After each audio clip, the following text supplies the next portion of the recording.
সম্পূরক শুল্ক বৃদ্ধির প্রতিবাদে অনির্দিষ্টকালের জন্য ফল আমদানি বন্ধ রেখেছে বাংলাদেশ ফ্রেশ ফ্রুটস অ্যাসোসিয়েশন। এ কারণে বেনাপোল বন্দর দিয়েও ভারত থেকে ফল আমদানি হচ্ছে না। বিস্তারিত জানাতে সেখান থেকে সরাসরি যুক্ত হচ্ছেন সহকর্মী আজিজুল হক।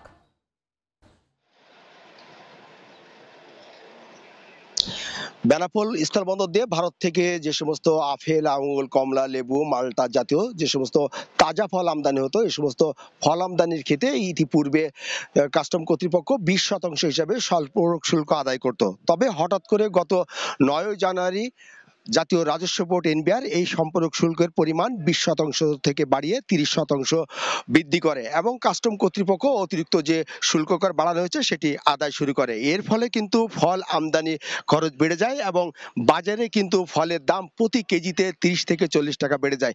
রমজানের ঠিক আগ মুহূর্তে এই ধরনের সিদ্ধান্তে ক্রেতা বিক্রেতাদের বিভিন্ন ধরনের ক্ষোভ প্রকাশ করে থাকেন এবং এই ক্ষোভের কারণে একসময় অর্থাৎ গত 29শে জানুয়ারি বাংলাদেশ ফ্রেশ ফুডস অ্যাসোসিয়েশন এই বর্ধিত শুল্ক কর প্রত্যাহারের দাবিতে মানববন্ধন এবং সংবাদ সম্মেলন করে ঘোষণা দেয় আগামী 3 ফেব্রুয়ারির মধ্যে যদি রাজস্ব বোর্ড এনবিআর এই বর্ধিত শুল্ক কর প্রত্যাহার না করে তাহলে 4 ফেব্রুয়ারি থেকে এই বেনাপোল সহ সারা বাংলাদেশের যে স্থল বন্দর এবং নৌবন্দর দিয়ে ফল আমদানি বন্ধ রাখবে এবং সরকার এই 3 তারিখের মতো কোনো সিদ্ধান্ত না জানানোই কিন্তু আজ থেকে বেনাপোল স্থল বন্দর সহ সারা দেশের নৌ এবং স্থলপথে কিন্তু ব্যবসায়ীরা সব ধরনের ফল আমদানি বন্ধ রেখেছেন।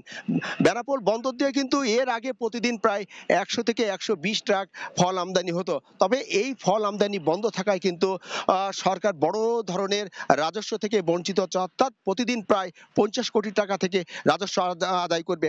বাংলাদেশ ফ্রেশ ফুড অ্যাসোসিয়েশনের সাধারণ সম্পাদক আমাকে জানিয়েছেন যে আপাতত 4 এবং 5 ফেব্রুয়ারি তারা ফল আমদানি বন্ধ রাখবেন। এর মধ্যে যদি সরকার এই বর্ধিত শুল্ক কর প্রত্যাহার না করে তাহলে আগামীতে তারা বৃহত্তর কর্মসূচি ঘোষণা করবেন। এদিকে আমরা স্থানীয় বাজার ঘুরে দেখেছি যে ফল আমদানি কিন্তু বন্ধ থাকায় ইতিমধ্যে কিন্তু বাজারে যে ফলের দাম সেটি কিন্তু আরো কেজিতে বেড়েছে। সাধারণ ক্রেতা আমাদেরকে জানিয়েছেন যে রমজানের আগে যদি এই তাজা ফল অর্থাৎ ফল আমদানির ক্ষেত্রে যদি শুল্ক কর প্রত্যাহার না হয় তাহলে কিন্তু বাজারে আরো চড়া হওয়ার আশঙ্কা রয়েছে।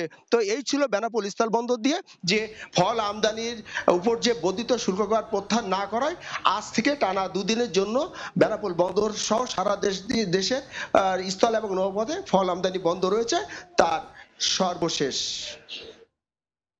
সরাসরি যুক্ত ছিলাম বেনাপোল স্থল বন্দরে।